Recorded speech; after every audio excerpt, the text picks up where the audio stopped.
Can you talk a little bit about your background? Because obviously you're running against the incumbent. Oh, sure. Well, I'm a longtime Portlander. I've had family here for my whole life. I did my undergraduate work at Reed College, and then I went on to get a PhD in government from Cornell University. And my career has really been split in half. Half of my career has been devoted to being an academic, where I teach on issues of urban politics and race at places like Cornell University and Brandeis University and Portland State University. And I've also been a public servant here in Portland. So I've held policymaking positions at the city, at Multnomah County, and at Portland Public Schools.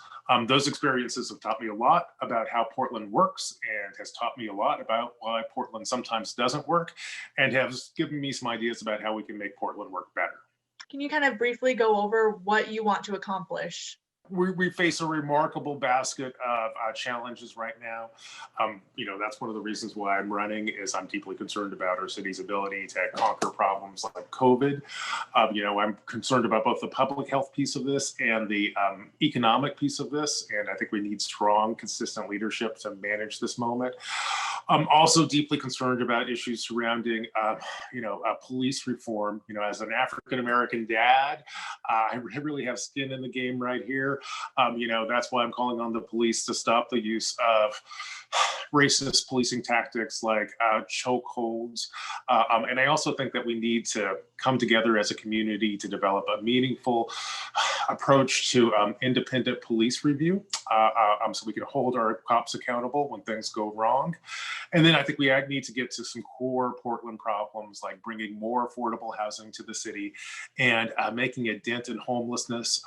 Should I be elected to city council, one of the things I'm going to do is to challenge the city and my colleagues on city council to eliminate chronic homelessness here in Portland. I think that we can end this sad tradition of street camping in our city. And after that, I think we need to focus on things like climate change. Our recent forest fires remind us that this is the only planet we have, and things are getting worse. So I really want to make sure that Portland is a world leader in building a green economy. And finally, I think the city needs to address the fact that our form of government itself is obsolete and holding us back. That's why I want to move away from the commission form of government. Instead, I think that we should have a city manager. I also want to increase the number of seats on city council. Right now we have 4. I think we need more. And I want to change the way we fill those seats. Right now, everyone on city council runs at large. That means citywide. I think it's time that we have neighborhood-based electoral districts for city council. That way we get voices from every corner of the city represented in city council chambers. So a big action-packed agenda should you be elected. I want to ask for some more specifics on a couple of the points. You mentioned homelessness and ending chronic homelessness in Portland. Obviously, this has been a problem for a very, very long time. What would you suggest that's different than what the city council and the city at large has been trying for the past decade or more? I think we have to do a surge right now to get people off the streets and into safe and socially distanced housing situations, which also have hygiene there. So I think we need to do that this winter. And then moving to the long term, I think we really need to focus on getting folks who are chronically houseless inside and connected to care. According to our best estimates, we have about 4,000 Portlanders who actually sleep on the streets every night. That's a big number, but it's not an infinitely big number. Portlanders over the past couple of years have devoted nearly $500 million to housing projects. I think all we need to do is to come together as a community and say, hey, let's target 4,000 of the new affordable housing units that we're bringing online to our most vulnerable citizens. And then let's make sure that those 4,000 housing units are connected to social services, so we can actually bring people inside and then also give them a doctor's appointment too, so that they can stay inside and begin the process of healing. Is Portland in a position to implement that in any timely fashion? Oh, absolutely. We are teed up to get this done. We have a new bond out there that gets us dollars for new affordable housing, and we have a new pot of money for social services. So really, it's a matter of focus and follow through, and also priorities. One of the things I will get us to do is to really focus on our most vulnerable Portlanders, the chronic homeless. If we can solve that, I think we begin to bring humanity and decency back to the city. And I think that's really important, and we can get this done. And on city council too, I think we need someone who can focus on making sure that we spend those housing dollars that we have, even though there are a lot of them, we need to spend them wisely so that we get the most bang for our buck. Commissioner Eudaly has done important work to protect vulnerable renters.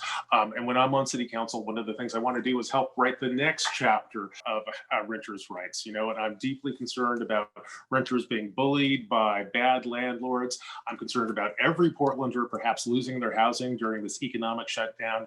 That's why I'm pushing city council to put every dollar that we possibly can into emergency rental assistance. That way no Portlander loses their housing during this crisis.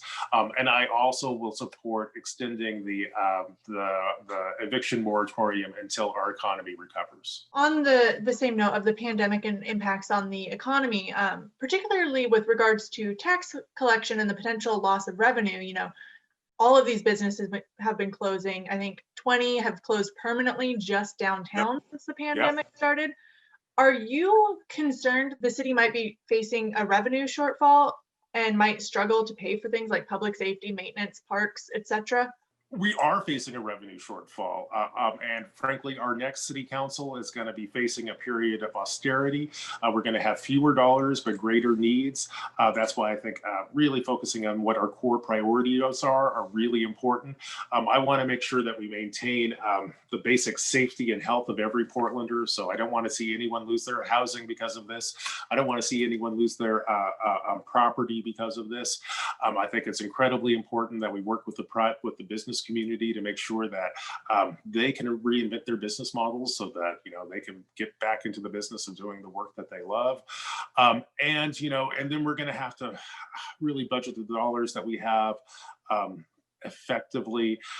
There will be budget cuts in the next budget cycle. I pledge to you to do everything I can to make sure that we preserve services to the people. But I do have some bad news. That's going to mean that there will be, I don't expect any raises anytime soon. I suspect that we will have cuts to management in City Hall too.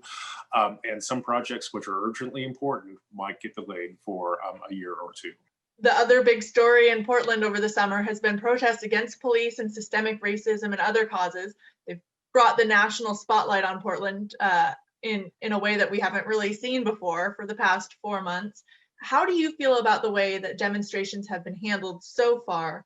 And what, if anything, would you do differently? First, I think we need to make a distinction between peaceful protesters and folks who engage in violence. To everyone out there protesting peacefully on behalf of race and civil rights, I want to thank you. As the dad of 2 brown boys, your support means the world to me and my family. And to folks who go to protest and commit acts of violence or vandalism, I want to ask you to please stop. Burning a building or throwing a rock does not make me or my children more free. Indeed, it does the opposite. Violence feeds racism. That's one of the reasons why Martin Luther King not only opposed racism, but he also practiced a politics of nonviolence. And I think that's the only way to actually dismantle the scourge of racism that we're currently struggling with. And that principle of, embracing nonviolence extends, I think, even to the police department. I want to thank all the men and women who work every day to keep us safe. At the same time, I think it's time for the police to stop using rubber bullets, stop using tear gas, and change their approach to managing protest. I think police intervention should de-escalate tensions and not make things worse. And right now, the practices that we see by the police too often at protests actually make matters worse. I think we can do better. If police aren't allowed to use tear gas or rubber bullets or other crowd management techniques, what options do they have? If someone's trying to light a fire on the side of the Justice Center, Right, and we need to. We need to have zero tolerance for, especially violence and vandalism. The wildfires and the tragedies that they've caused remind us that like there's no such thing as a safe building fire. We need to stop doing that as a community. Um, I'd like to see the police and, frankly, our elected leaders lean into having a discussion. The challenge right now is to take the energy and ideas that we see on the streets and translate those into policies and budgets. But that's going to require dialogue. And what we haven't had enough of is dialogue between, frankly, City Hall and the people. And that's kind of what this election's about. Well, before I ask you the last question, are there any other platform points that you wanted to talk about? Yeah, well, we haven't had a chance to talk about charter reform, and I think this is quite important. One of the things I will push hard on in City Hall is to get us to change the way that we organize our government. Portland is unique in that we have a commission form of government, which frankly has failed us. That's one of the reasons why Portland is doing such a bad job at managing problems like homelessness, and I would argue public safety and climate change. Our form of government is literally designed to prevent coordination between different city bureaus. When we were a simpler town, we could live that way, but Portland is an international city now. We have another 250,000 people who are going to move here in the next couple of years. And so we really need to modernize our government. Currently, we're kind of scraping by using a form of government that became obsolete in 1920. And here we are in 2020, and we need to start to do things different. So for some of the people who might not know exactly what the charter system is, what are the problems with having, the commissioners each assigned to a bureau and stuff like that? Sure. Well, here, let me put it this way. Portland right now has one mayor and 4 members of city council. But in our unique form of government, our members of city council don't just vote on budgets, they're also the chief operating officers for individual city bureaus, which really means that we have 5 mayors. We have a mayor for the police, a mayor for the fire department, a mayor for civic life, so on and so forth, which really means that, we have 5 mayors often not working together.